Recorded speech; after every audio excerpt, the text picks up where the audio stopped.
الرحمن الرحيم. الحمد لله رب العالمين،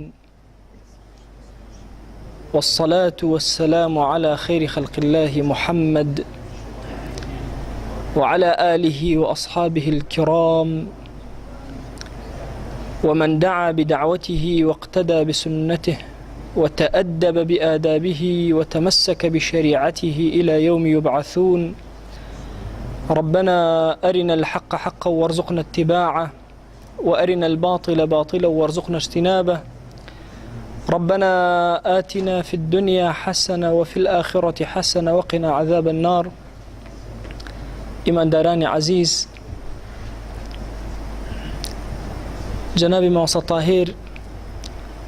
سفرێکی کردبوو، هەرچەنە من حەدی ئەوم نییە لە شوێنجێ پێی ئەوە دابنیشم، ئەمە تەکلیفی کرد و منیش تەکلیفی جەنابیم پێ نەشکا بێمە خزمەتتان. یەکێک لە جوانیەکانی شاری هەڵەبجە بریتێ لە جەنابی مەوەسا طاهر کە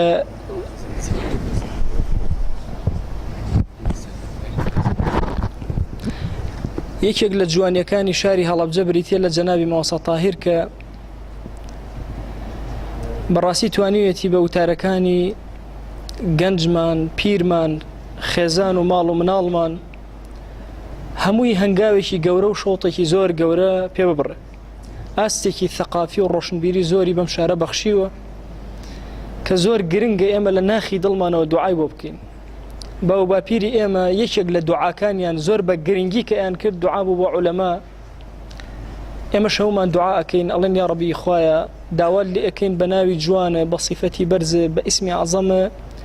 حیا و حورمەتی مەوەسا طاهر زیاتر بکەی. یا ڕەبی خوایە ئیخلاسی زیاتری پێ عەتاکەی. یا ڕەبی خوایە کاریگەری زیاتر بخەرە قسەکانیەوە.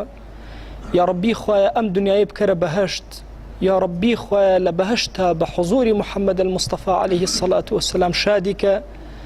یا ڕەبی خوایە داوات لێ ئەکەین هەر خراپەکارێک لە ژیانە ئەوێ خراپەیەکی بەرامبەر بکە، ئەگەر جێی هیدایەتە هیدایەتی بدە، ئەگەر جێی هیدایەت نییە یا ڕەبی خوایە دەست و پێ بشکێن. ئەم شەو لە خزمەتتانە ئەمەوێ گەشتێ بە ڕۆحمان بکەین. سەوتی تۆزە نزیکێ بیدەیت، نزیکێ بیدە هیچ شار نییە.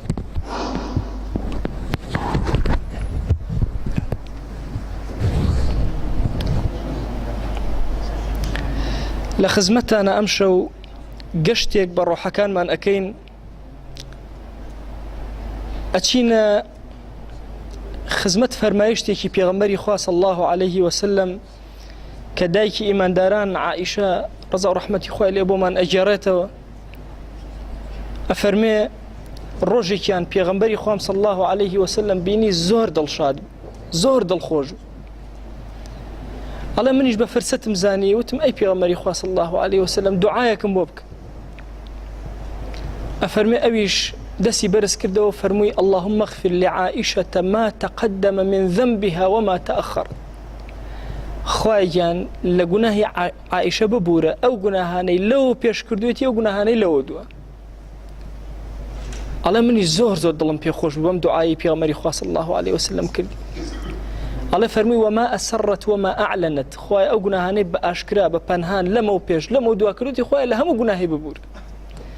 ئەڵێ زۆر دڵم خۆش بوو، ئەوەندە پێکەنیم سەرم کەوتە باوەشم. ئەڵێ پێغەمبەری خوا صلی الله عەلەیه وسلم فەرمووی ئەی عائیشە سرت سڕ ئەمێنێ لەم دوعایە؟ ئەڵێ وتم ئەرە وەڵڵا ئەی پێغەمبەری خوا صلی الله عەلەیه وسلم ئیتر من چیم ئەوێ لەوە گەورەتر؟ ئەفەرمێ ئەویش فەرمووی والله فإنها لدعوتي لأمتي في كل صلاة. قسم بخوا أما دعاي من أبو همو أمتكم لهمو نواجيك. أبي بيغمري خوا صلى الله عليه وسلم چن نواجي كرد بي،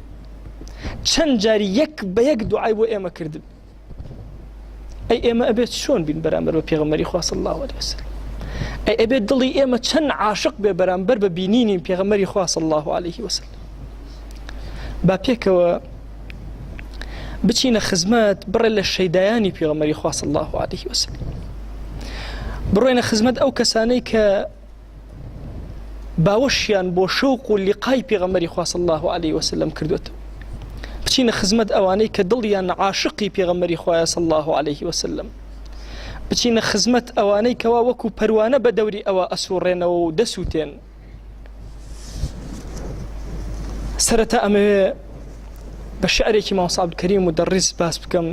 کە لە ئەوسافی ئەوە ئەفەرمێ دوای ئەوەی ئەوسافێکی جوانی ئەو ئەکات ئەفەرمێ ئەمە ئەوسافی ڕەسوڵ اللهە دڵمان بۆ ئەو فیدایە ئەوسافی پێغەمبەری خوا صلی الله عليه وسلم یەکێک لە هاوڵان ئەیگەڕێتەوە ئەفەرمێ لە شەوێکی تاریکە مانگ زۆر جوان بوو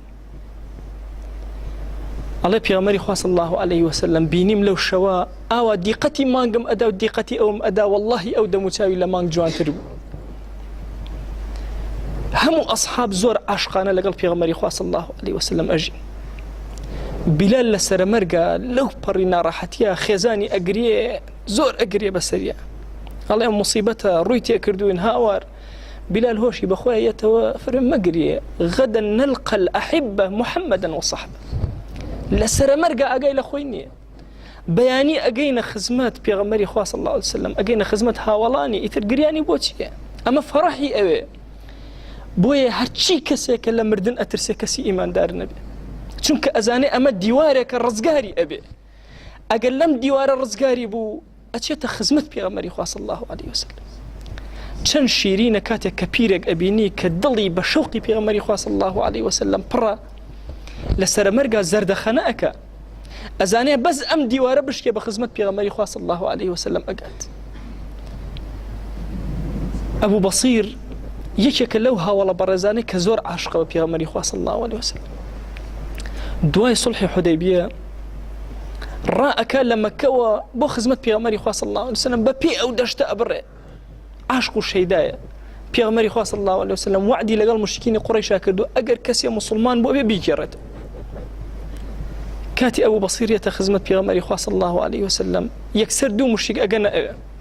ئەی پێغەمبەری خوا پەیمان هەیە لە بینمانە بیگێڕەوە ئەویش سێری ئەو بەسیر ئەکا ئەو بەسیر ئەگری ئەی پێغەمبەری خوا صلی الله عليه وسلم ئەوانە عەزیەتم ئەدەن ئەم بنەوە پەیمانی خۆی ناشکێنێ زۆر صادقانە ئەڵێ ئیلا ئەبێ بگەڕێتەوە تازە پەیمانم لەگەڵیان هەیە عمەری کوڕی خەتاب کلکی شمشێرەکەی خۆی ئەدا لە دەستی ئەبوو بەسیر ئەی ئەبوو بەسیر ئەڵێ خوێنی ئەمانە خوێنی سەگە دەمهم دەم و کەلب ئەڵێ ئەبوو بەسیر ئەگەڕێتەوە لەگەڵیانە ئەم قسەی عمەری کوڕی خەتاب لە مێشکیان لێ ئەداتەوە زۆر ئەگریە پێغەمبەری خوا صلی الله عليه وسلم وەری ناگرێ ئەمیش عاشقە دڵی ئەسووتێەوە پێغەمبەری خوا صلی الله عليه وسلم ئەفەرمێ کە ئەگەڕێتەوە لە ڕێگا هێوریان ئەکاتەوە کە ئیتراڵی ئەمری پێغەمبەری خوا صلی الله عليه وسلم لەگەڵتانە ئەگەڕێمەوە یەکیان هێورە کاتەوە شمشێرەکەی لێ وەرەگرێ و گردنی ئەبا بە حەوایە کەسێکی زۆر دلێر و قارەمانە کە ئەمە ئەکا کەسەکەی تر زۆر ئەترسێ بە پەلە ڕائەکاتەوە ئەڵێ هاوار بۆ ئێوە ئەی ئەهلی مەککە وەڵا ئەو ناردیەوە لە ڕێگە ئەبەو شێوازەی کرد و یەکێکی کوشت و شمشێرەکەشی برد ئەم خەبەرە گەیشتەوە مەدینە پێغەمبەری خوا صلی الله عليه وسلم فەرمووی ويل لمسعر حرب لو ما كان معه الرجال هاوار بۆ ئەم کەسە شەڕەنگێزە یان شەڕداگیرسێنەرە ئەگەر بێت و پیاوی لەگەڵابن ئەم دەنگۆی قسەی پێغەمبەری خوا صلی الله عليه وسلم گەیشتە مەککە وتیان مادام دیارە ئەو بەسیر پیاوی پێویستە بۆیە پێغەمبەری خوا صلی الله عليه وسلم وای فەرمووە هەرچی مسلمانە کە زەلیل کرا یەکسەر پەیوەندی ئەکرێەوە بە ئەو بەسیرەوە حربی عەسابات دەستی پێ کرد لێرە پەلاماری قوڕەیشی ئەدا لەوێ پەلاماری ئەدا لەوێ پەلاماری ئەدا قوڕەیش زۆریان بۆ هات خۆیان هاتنە خزمەت پێغەمبەری خوا صلی الله عليه وسلم ئەی پێغەمبەری خوا ئەمانە ئەم نوقتەی هەڵوەشێنەوە لە پەیمانەکە بەس ئەمانە وەرگرەوە بە ڕزگارمان بێ لە دەستیان لە بینی مەککە و مەدینە شوێنێکیان بۆ خۆیان تەرخان کردو چەند چەکدارێکی زۆر بە دەوریەوە پێغەمبەری خوا صلی الله عليه وسلم نامەیەک ئەنووسێ بۆ ئەبوو بەسیر ئەبوو بەسیری زۆر بە شەوقە بۆ بینینی پێغەمبەری خوا صلی الله عليه وسلم ئەمما کاتێک کە نامەکەی پێغەمبەری خوا صلی الله عليه وسلم ئەگا زۆر نەخۆشە و بریندارە لەسەر جێکەوتو نامەکەی پێغەمبەری خوا صلی الله عليه وسلم ئەگرێ بەدەستیەوە ئەڵێ توانام نییە بۆم بخوێنەوە بۆی ئەخوێنەوە ئەی ئەبوو بەسیر بگەڕێرەوە لای من ئەویش دڵی پڕ لە شەوق بۆ بینینی پێغەمبەری خوا صلی الله عليه وسلم بەس ناتوانێ ئەفەرمێ ئەنەوێت لە نامەکەی پێغەمبەری خوا صلی الله عليه وسلم ماچی ئەکا ئەی خاتە سەر سنگی گیانی دەرەچی چ شەوقێکە دڵی ئەمانە ئەجوڵێنێ چه محەبەتێکە لە ناخی ئەمانە کە كعبي أسلمي بياوكي فقير هجار نبو دائما لبردم درجاكي مالي بيغمري خاص صلى الله عليه وسلم أو قرأ أجري أو أستي شاور رأيك بيغمري خاص صلى الله عليه وسلم يقص يكفر ما لزماني بيتدر وجيب جيك روجي دوان سيان شوي كان بيغمري خاص صلى الله عليه وسلم أتشبو دزب أو جاندن كعب أما بفرسد أزانه كذب دروني يكسر أيو دزنجكي بو حازرك كبيغمري خوا صلى الله عليه وسلم يتدروا أبيني أيو بو آماده كراوا أفرمي أما كيوا يكردوا كعب على أي بيغمري خوا صلى الله عليه وسلم من أمام كردوا على دي كعب داوام ليبك هرشت داوا أكي سل أجر بيغمري خوا صلى الله عليه وسلم بيش الإيمة بلا داوابك إيمة داواي شي أكين شي بلين أم جنجا فقير وندارة زور شتي بيويستا زور أما داواي شتيكك أفرمي أسأل مرافقتك في الجنة أي بيغمري خاص صلى الله عليه وسلم داواي رفيقاتي تو أكم لناو بهشتا أفرمي أو غير ذلك أوم داوا لما كشتيكي ترداواك أفرمي إلا ذاك بس أوم أفرمي بيغمري خاص صلى الله عليه وسلم أفرمي بي فاعني بكثرة السجود سجدي زور برا سجدي زور ببا بۆ ئەوەی بتوانم ئەو داواکاریە جێبەجێ بکەم ئەی کەعب ئەگەر پێغەمبەری خوا صلی الله عليه وسلم ئێستا ئەلەم مەجلیسەی ئێمە ببینین و پێمان بڵێ گەنج پیر مناڵ تۆ چیت ئەوێ ئێمە چی داواک ئایا لێک خولەکات تۆ داوای چی ئەکەی ئەڵێ ئەی پێغەمبەری خوا صلی الله عليه وسلم بە قوربانی پێڵاوت بم الله أي بيغمري خاص صلى الله عليه وسلم مالو من الله وهم أكم قرباني تو أي بيغمري خاص صلى الله عليه وسلم دعايكم بوبك شي دواءكي لحفر ما يشتك أخوي أفرمي رؤكات أصحابه أفرمي من أشد أمتي لي حبا ناس يكون بعدي أفرمي زورترين كسي كمن ينخوش خلفي كان لدواي من دين يود أحدهم لو رآني بأهله وماله هل يشك لو أنا تمناك من ببيني أجر هرشي ماليتي سرفيك أجر نفسي خوي دابني بس بول لقائك بيغمري خاص صلى الله عليه وسلم بويا أفرمون كي لأصحاب رسول الله صلى الله عليه وسلم محمد المصطفى زيادة الخوشة تخوى إما الرومان هي بلين إما تخوى إما سيري كي خيالة كان مان كين بزانين شنو محبة رسول الله لنا وخيال مانا تخوى ضلي إما وكو كعب وكو أنس وكو أنبياء وقورانا أو عاشق ببيغمري خاص صلى الله عليه وسلم تخوى ضلي إما أو ضليك الرؤي أو ما نهبي الرب كينا حضوري بيغمري خاص صلى الله عليه وسلم تخوى أجر إستا بيغمري خاص صلى الله عليه وسلم إما بلقاي بجين كم من أويري ضلي خوي بشان بدا كم من أويري خيالي خوي بشان بدا أميد أكين أمل أكين بلك إيما أو كسانا أبينك بيغمري خوا صلى الله عليه وسلم زور خوش من أوي لناخ من تخوا كم من هي بول لقايك بيغمري خوا صلى الله عليه وسلم همو مالك يبخشي كم من هي نفسي خو يبخشي بول لقايك آيا إيمي پیر گەنج مامۆسا سایە خوێندکار کاسبکار کرێکار چەکدار هەر کەسێک فەرمانبەر کەم ئەندام نەخۆش فەقیر بێماڵ بە ماڵ و دەسەڵاتدار پلەپایەدار ئەهلی مزگەوت ئایا ئێمە ئەو کەسین ئەو ئەوینەی پێغەمبەری خوا صلی الله علیه وسلم ئەوەندە لە ناخمانە بێ ئەوەندە عاشق بین ژیانمان خەومان فکرمان لە خزمەتی ئەوە بێ خۆ ئەزانن کەسێ ئەگەر عاشق ببيغمري خوا صلى الله عليه وسلم لها مشتكى أو أبينه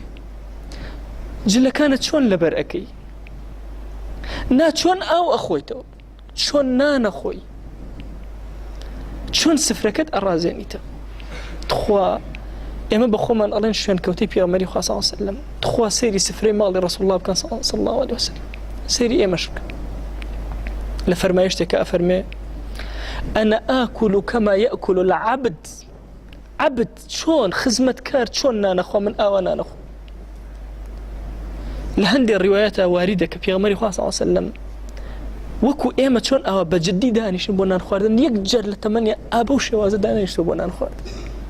ئێمە ئەڵێن شوێن کەوتەی ئەوین، ئێمە ئەڵێن ئەومان زۆر خۆشەوێ. باشە کاتێک کە ئەخەویت لەسەر جێگاکەت خەیاڵت لەکوێیە، ماڵێکی زیاتر بکەیتەوە، ماڵەکەت بڕ و خێنەیدانێکی تر بکەیتەوە، سیارەیەکی جوانتر بکڕی، پارەیەکی زیاتر پێیاکەی، یانە لە کاتی سەرجێگایە کە ئەتەوێ بخەوی بیر ئەەکەیتەوە ئەمڕۆ چەنێ بە گوێی خۆشەویستەکەتت کردووە، چەنێ شوێن ئەو کەوتووی، چەنێ دڵت لەگەڵ ئەوە بووە. بەخوا کە من ئەم قسانە بۆ ئێوە ئەەکەم کە زمان درێژی لەم شوێنە پیرۆزە ئەەکەم، واللهی منیش حاڵم وەکو حاڵی ئێوە، واللهی منیش دڵم وەکو دڵی ئێوە. بەڵام ئەمەل ئەەکەم بەم قسانەی کە ئەیکەین بەڵکە لایەکی لطفمان لێ ئەکاتەوە پێغەمبەری خوا صلی الله علیه وسلم، بەڵکە ئەبینە ئەو کەسانەی کەوا بە معنای کەلیمە ئەومان خۆش ئەوێ. سیرکەن ئەصحابی ڕەسوڵ الله صلی الله علیه وسلم دوای مردنی ئەو چەند خۆشەویستن، چەند دڵیان لەلای ئەوە. علی کوڕی ئەبی طالب ئەگێڕێتەوە ئەفەرمێ شەوێکیان زۆر مشتاقی پێغەمبەری خوا بوون صلی الله علیه وسلم. ئەڵێ کە سەیری مزگەوت و سەیری دەرگاکەی ئەوم کرد دەروونم هەژە، نەم ئەزانی چی بکەم، چۆن ئەم حەنین و ئەم خۆشەویستی ناخم چۆن هێورکەمەوە. ئەڵێ زۆر بە تامەزرۆی ئەوە خەوتم، شەو بە خزمەت پێغەمبەری خوا صلی الله علیه وسلم گەیشتم. ئەڵێ نوێژی بەیانی بوو چوومە مزگەوت، لە خەوەکەما سێرەکەم پێغەمبەری خوا صلی الله علیه وسلم پێش نوێژی ئەکە. ئەڵێ بەدوایەوە منیش نوێژم دابەست، ئەڵێ چەند ئاەتێکی خوێند لە خەوەکەما زۆر دڵم ئارام بوو. ئەڵێ دواتر لە دوای نوێژەکە پێغەمبەری خوا صلی الله علیه وسلم ڕووی لە خەڵکەکە کرد و ڕووی وەرچەرخان. ئەفەرمێ ئافرەتێک هات هەندێک خورمای هێنا، ئەڵێ ئەویش خورمایەکی دەرهێنا، فەرمووی عەلی ئەم خورمایە بخۆ. ئەڵێ منیش خورماکەم خوارد زۆر بەتام بوو. وتم ئەی پێغەمبەری خوا صلی الله علیه وسلم یەک خورمای ترم بەرێ. وتی نادەم. ئەڵێ بۆ بەیانی کە چوومە ناو مزگەوتەوە سێرەکەم عومەری کوڕی خەتاب نوێژەکە بۆ خەڵک عینەن ئەو ئاەتان ئەخوێنێ کە پێغەمبەری خوا صلی الله علیه وسلم ئەیخوێنێ. ئەڵێ دوای نوێژ کە ڕووی کردە خەڵکەکە ئافرەتێک یەکسە لە خورمای هێنا لە بەردەمی داینە. ئەڵێ ئەویش بانگی کردم وتی ئەی عەلی وەرەها ئەمە دەنکی خورما. ئەڵێ دەنکی خورماکەم خواردە ڕەک تامی ئەو دەنکەیە کە پێغەمبەری خوا صلی الله علیه وسلم پێ عەتا کرد. ئەڵێ وتم ئەی عومەر یەک خورمای ترم بەرێ. وتی واللهی ئەگەر پێغەمبەری خوا صلی الله علیه وسلم پێ بدایە من پێم ئەدای. سەیری ئەم دڵە کە چۆن تێکەڵە لەگەڵ پێغەمبەری خوا صلی الله علیه وسلم. گەورە پیاوان لەم ئومەتە ئاوە دڵیان پەیوەست بووە. محەممەد فاتح کە ڕۆژی سێشەمە فەتحی قوستنطینیە یادەکەی ئەم سێشەمە کە پێغەمبەری خوا صلی الله علیه وسلم فەرمووی قوستنطینیە ڕزگارە کرێ، چاکترین ئەمیر ئەو ئەمیرێ. ئەفەرمێ سێ گەنج بوون لە بەردەم ماوەساکەیانە کاتی ئەم حەدیثەی پێغەمبەری خوا صلی الله علیه وسلم بیست عەهدیان کرد و عەدیاندا کە ئەو شوێنە ئەبێ ڕزگار کرد. تەمرینیان ئەکرد، دائیما خۆیان مانوو ئەکرد. تا وردە محەممەد فاتح بوو بە گەورەی ئەو جێشە و خەبەری نار بۆ دوو ڕەفیقەکەی وەرن کاتی ئەوم هاتووە پەلاماری قوستنطینیە ئەدەم. کاتێکەوە ئەڵێ وردە نزیک بوونەوە شەڕێکی زۆر قورس بوو. ئەڵێ لە شوێنێکەوە یەکێک لە ڕەفیقەکانی زۆر بە ئازانە چووە پێشەوە لە لایەکی قەڵاکەوە، ئەڵێ زۆر بێترس، ئەڵێ لەسەر قەڵاکە تیرێکی بەرکەوت و شەهید کرد. ئەڵێ محەممەد فاتح لەو ڕێگای ئەوە کە ڕۆژ چووە سەر ڕەفیقەکەی سێری کرد لە گیانەڵانایە پێ ئەکەنێ. وتی بۆ پێ ئەکەنی؟ وتی قەسەمەن بالله پێغەمبەری خوام صلی الله علیه وسلم بە چاوی خۆم بینی لەم ڕێکەوە چووە ناو ئەم قەڵایەوە، ئەلێرەوە بڕۆ محەممەد فاتح ئەیگری. ئەڵێ محەممەد فاتحیش ئەڵێ کە بینی ئەوە ڕەفیقە خۆشەویستەکەی لە مناڵیەوە پێکەوە تەمرینەکەن، ئەڵێ لە بندەسیها وەفاتی کرد و بە پەلە لەوێەوە ڕۆشت، قەڵاکە فەتح کرا.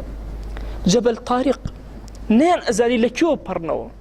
یەکێکیان خەوی بینی بە پێغەمبەری خوا صلی الله علیه وسلم ئەوەندە تێکەڵ لەگەڵیا، فەرمووی ئەلێرەوە بڕۆن، ئەلەم مەضیقە بچووکەوە بڕۆن. گەورە پیاوانی ئەم ئومەتەی ئێمە زۆر عاشق بوو، زۆر دڵیان تێکەڵ بوو لەگەڵ پێغەمبەری خوا صلی الله علیه وسلم. بێ خودی شاعر ئەفەرمێ کە لە خزمەت پێغەمبەری خوا صلی الله علیه وسلم باسی ئەو ئەکرا ئارامی لێ ئەبڕا، ناوێکی ئەو بەهاتایە فرمێسک بە چاوی ئاهاتە خوارە. زۆر کەسایەتی تر لەم میلەتە کە عاشقی پێغەمبەری خوا بوون صلی الله علیه وسلم. نالی شاعر ئەلەم ئەخیرانەوە شعرێکی دۆزرایەوە لە ناو مەککا کە بۆ خۆشەویستی پێغەمبەری خوا صلی الله علیه وسلم ناردوێتی بۆ ئێوە لێرەوە شعرێکی نووسیەوە ئاخۆ بە حاجێکە ناردوێتی بۆ ئێوە لە مەتحەفێکە ماوەتەوە ئەی ئێمە چیمان هەیە بینێرین ئەگەر ڕەسوڵ الله صلی الله عليه وسلم لێمان بپرسێ ئێوە لە کام پێڕن ئەلەو پێڕانن تەنها لە ڕۆژی جەژنە نوێژی بەیانی لە مزگەوتە ئەکەن ئەلەو پێڕانن تەنها لە جمعە مزگەوتە بینن لە ئەو پێڕانن لە مزگەوتە ئەهلی دین لە دەرەوەی مزگەوتە نەخێر ئێوە لە کام پێڕن لە کام جەماعەتن پرسیارمان لێ بکە تخوا بیرکەنەوە ئەلەم زەمەنەدا ئەم زمانەی ئەم هەموو درۆئەکە ئەتوانێت قسە لەگەڵ پێغەمبەری خوا صلی الله علیه وسلم بکە نا ئەم زمانەی ئەم هەموو غەیبەتە ئەکە کە یەکێکە لە گوناهە کەبائیرەکان غەیبەت کە حەقی موسڵمانە تخوا هی ئەوەیە کە قسە لەگەڵ پێغەمبەری خوا صلی الله عليه وسلم بکە ئەگەر پێغەمبەری خوا صلی الله عليه وسلم ئەی گەنج پێت بڵێ چاوەکانت کامانن چاوانێکن کە پاراستوتە سەیری حرامت نەکردووە گەنجێک هەر لەم زەمانەی خۆمە خەو ئەبینێ بە پێغەمبەری خوا صلی الله عليه وسلم ئەڵێ ئەی پێغەمبەری خوا صلی الله عليه وسلم من لای تۆ چۆنم ئەفەرمێت تۆ لەسەر هەردوو چاوەکانی ئەڵێ دەستم کرد بە گریان لە خەوەکەوت ئەی پێغەمبەری خوا صلی الله عليه وسلم کەی من حورمەتی ئەوم هەیە وتی نا تۆ چاوت پاراستووە مادام چاوت پاراستووە شوێنی تۆ ئێرەیە تخوایە بێ ئێمە قەدرمان لای پێغەمبەری خوا صلی الله عليه وسلم چەندێ تخوا ئەگەر ئەو پێمان بڵێ ئەی گەنج تۆ چاوەکان لە چیا سەرف کرد چۆنە دەستە بەرکرد ئادەی ئەم چاوانە لە ڕۆژانە چەند نەزەرت پێ ئەکرد چەند جار حرامت پێ ئەبینی چەندێک ئەم دڵە پاک و بێگەردە ڕقی لە موسڵمان تێکەوتبوو چەندێک ئازاری دایک و باوکت دابوو چەندێک نوێژە بە جەماعەت چوو چەندێک سیلەی ڕەحمت پسان چەندێک تەلاقی زۆرت خوارد چەندێک حەقی میراتیت بەسەرەوە بوو چەندێک لە ڕیبایە تێکەڵ بووی چەندێک جاسوسی دەکرد چەندێک گوناهت کرد چەندێک بە ئاشکرا گوناهت کرد ئەی چەندێک بە پەنهان برایانم گرنگ نییە ئینسان لە ئاشکرایە گوناه نەکە وەڵڵاهی ئێستا من لە بەردەم ئێوە پێم عەیبە گوناهکە بۆیە غەزالی ئەفەرمێ ڕەزا و ڕەحمەتی خوای لێبێ ئەفەرمێ ئەو کەسەی کە گوناه ئەکات لەبەر ئەوەی گوناه ناکات لەبەر ئەوەی حورمەتێکی حورمەتەکەی نەشکێ لەبەر کۆمەڵێشتی دنیایی ئەفەرمێ ئەجری ناگات کەسی ئەجری ئەکا کە گوناه ناکە لەبەر زاتی پاکی پەروەردگار ئەو کاتێک کە کەسی لێ نییە پەنهان ئەتوانی گوناهێ بکەی نەیکەی ئەوە نیشانەی ئیمان و خۆشەویستی ڕەسوڵ الله صلی الله عليه وسلم ئەلەویا تۆ تاقی ئەبیتەوە کەس ئاگای لێ نییە ئایا کە ئەو ئەخۆیتەوە بە دانیشتنەوە ئەیخۆیتەوە ئەتەوێت سنەت تەطبیقکەی کەس ئاگای لێ نییە کاتە جلەکان لەبەرەکەی لای ڕاست لە پێشە لەبەرەکەی کەس ئاگای لێ نییە ئافرەتێک لە شوێنێکەوە ئەکرێتەوە بیبینی چاوەکانت ئەپارێزی کەس ئاگای لێ نییە بەسەر ئەنتەرنێتێکەوە دانیشتووی چەندێ چاوەکانت ئەپارێزی چەندێ زمانت لە حرام ئەپارێزی تەلەفۆنەکە چەندێ ئەپارێزی ئەی ئێمە بەچی بڵێن ئێمە خۆشەویستی پێغەمبەری خوا صلی الله علیه وسلم ئێمە کەسی وامان هەیە لە دەرەوەی ماڵی خۆی زۆر دیندار دەرەکە لە ماڵە لەگەڵ مناڵەکانیە زۆر بێدین دەرەکەوێ ئەی مەگەر ئێمە قەرار نییە حاکمیەتی خوا بگێڕینەوە نابێ ئێمە بەردی بناغە بین سید قوطب ڕەحمەتی خوای لێبێ ئەفەرمێ أقيموا دولة الإسلام في قلوبكم تقم لكم في أرضكم دولتي إسلام لدلتانا داب مزرين لسر زوية خوابتان دا مزرين آخر إما دلمان طواونية حاكميتي خواه لدلمانانية حاكميتي خواه لمالمانانية أي چون لزوي واقعة أبي إما ضروري بويك بمحبته ولقل بيغمري خواه صلى الله عليه وسلم بجي چەند شیرینە ئینسانی ئیماندار بەینە بەسەر خۆیان بچێتەوە تەوبە کات بڕیاری شوێن کەوتەی ڕاستەقینەی پێغەمبەری خوا صلی الله عليه وسلم بدە ڕۆژانە سەڵەوات لەسەر ئەو بەرز کاتەوە ڕۆژ بەسەر تا تێنەپەڕێ بەبێ سەڵەوات هەرچی گوناهیشت هەبێ هەر کەس سەڵەواتی زۆر بێ ئیلا رب العالمین بەهۆی سەڵەواتەوە بەزەی خۆی بەسەری ئەبارێن ئیمامی شافعی دوای وەفاتی یەکێک لە دۆستەکانی ئەیبینی ئەڵێ ئەی ئیمام تخوا وەزعت چۆن بوو؟ ئەفەرمێ هەیڕۆ وەزعم چۆن بێ؟ والله خەریک بوو ئیمامی شافعی خەریک بوو ڕەب العالەمین تەواو ئەوەندە عقوبەم بدا کۆتایی بە هەموو شتێک بێ یەک شت بەها نامەوە هات لە کۆتایی کتێبەکەمدا نووسیبووم وصلى الله على سيدنا محمد وعلى آله وصحبه وسلم كلما ذكره الذاكرون وغفل عنه الغافلون خوای صلوات بنێرە بۆ سەر پێغەمبەری خوا صلی الله عليه وسلم بە ئەندازی ئەوەی کە خەڵکێک ذکری ئەکا بە ئەندازی ئەوەی خەڵکێک کە لێ بێ ئاگای ئەڵێ ئەم سەڵەواتە بەها نامەوە هات ئەی ئێمە چیمان هەیە بەها نامانەوە لەبەرەوە ئەو کەسەی کە سەڵەواتی زۆر بدا ئەبێ ئەمەلی زۆر بێ چەند ناوی پێغەمبەری خوا صلی الله عليه وسلم زیاتر بهێنرێ ئەوەندە زیاتر سەڵەوات لەسەر پێغەمبەری خوا صلی الله عليه وسلم ئەدرێ گرنگە بەشێک لە ژیانمان تەرخان کردبێ بۆ سەڵەوات گرنگە بەشێک لە ژیانمان تەرخان کردبێ بۆ خۆشەویستی پێغەمبەری خوا صلی الله عليه وسلم دڵمان لەگەڵ ئەوە ئاوێتە بێ ڕۆحمان لەگەڵ ئەوە فیدا بێ تخوا ئێمەیەک لە نوێژی بەیانی حازر نابین ئەی باشە چۆن بڵێن ئەومان خۆشە تخوا ئێمەیەک لە بازارێکە محەممەدی نین چۆن بڵێن شوێن کەوتەی ئەوین و محەممەدمان خۆشەوێ صلی الله عليه وسلم آخر ئێمە لە دائیرەمانە لە دەستگامانە لە هەڵس و کەوتمانە محەممەدی نین لە ماڵمانە ئەی چۆن بڵێن شوێن کەوتەی پێغەمبەری خوا صلی الله عليه وسلم و ئەومان خۆشە داوا ئەکەین ئەڵێن خوایە بۆ خاتری گەورەی خۆت بۆ خاتری ناوی جوانی خۆت بۆ خاتری صفاتی خۆت یا ڕەبی خوایە سەڵەواتی خۆت بەسەر محەممەد المستەفا بنێرە یا ڕەبی خوایە داوا لێ ئەکەین ئێمە تەنها بەرخاتی تۆ لێرە کۆبووینەوە محەبەتی ڕەسوڵ الله صلی الله عليه وسلم باس کرد دەی خوایە محەبەتی ئەو لە دڵمانە زیاد کە خوایە بۆ خاتری گەورەی خۆت شەرمەزاری بەردەم دەرگای ئەومان مەکە یا ڕەبی خوایە لەو ڕۆژە لە ڕۆژی ساحەی مەحشەرە کاتێکەوە بە خزمەت تۆ ئەگەینەوە لەو کەسانە قبول بین کە ئومەتی ئەوین خوایە بمان گێڕە لەو کەسانەی کەوا محەممەد المستەفا عليه الصلاة والسلام دوعای بۆ کردوون یا ڕەبی خوایە داوات لێ ئەکەن کەسمان لەم مەجلسە نەچینە دەرەوە ئیلا دڵەکانت ئارام کردبین دڵەکانت پڕ لە خۆشەویستی پێغەمبەری خوا صلی الله عليه وسلم کردبین یا ڕەبی خوایە داوات لێ ئەکەن بە ناوی جوانە بە صیفەتی بەرزت بە ئیسمی عەزەمە خوایە دەرگاکانی خەیر بەسەرمانە واڵاکە دەرگاکانی خەیر بەسەر میلەتمانە واڵاکە خوایە لە گوناهی دایک و باوکمان ببورە خوایە لە گوناهی دایک و باوکمان ببورە یا ڕەبی خوایە لە گوناهی عولەمای ئەم شارە ببورە خوایە لە گوناهی مامۆستا تاهیر ببورە یا ڕەبی خوایە داوا لێ ئەکەین ئەم مەجلیسە چۆن لێرە کۆبووینەتەوە خوایە ئاوا لە بەهەشتە لە خزمەت پێغەمبەری خوا صلی الله عليه وسلم کۆمان کەرەوە خوایە بۆ خاتری گەورەی خۆت لە خزمەت ئەوە کۆمان کەرەوە خوایە ئەگەرچی چاوەکانی ئێمە ڕووی ئەوایان نییە بە خزمەتی ئەو بگەن خوایە بۆ خاتری گەورەی خۆت حورمەتێکمان بدەرێ کە بتوانین ئەو ببینین خوایە ئەگەرچی ئەم زمانانە ئەمەندە غەیبەتیان کردووە ڕووی قسەیان لەگەڵ پێغەمبەری خوا صلی الله عليه وسلم نییە ئەمما خوایە خۆت بە گەورەی خۆت زمانمان پاک کەرەوە دڵمان پاک کەرەوە پڕ لە محەبەتی ڕەسوڵ الله بکە یا ڕەبی خوایە داوات لێ ئەکەین بە ناوی جوانە بە صیفەتی بەرزە بە ئیسمی عەزەمە هەر کەسێکمان گرفتێکی هەیە بۆی چارەسەر کە یا ڕەبی خوایە داوات لێ ئەکەین ئیسلامی و ئیسلام دۆستی یا ڕەبی خوایە لەم وڵاتی ئێمە زیاتر قایم بکە سەحوەیەکی دینداری زۆر بەهێزمان بۆ بنێرە خوایە مزگەوتەکانمان لە نوێژی بەیانی ئاوادان کەرەوە خوایە ماڵەکانمان بە تاعەتی خۆت ئاوادان کەرەوە یا ڕەبی خوایە ئەو گەنجانەی لەم وڵاتی ئێمە لە ڕێ لایەنداوە خوایە هیدایەتیان بدەرەوە خوشکانمان هیدایەت بدە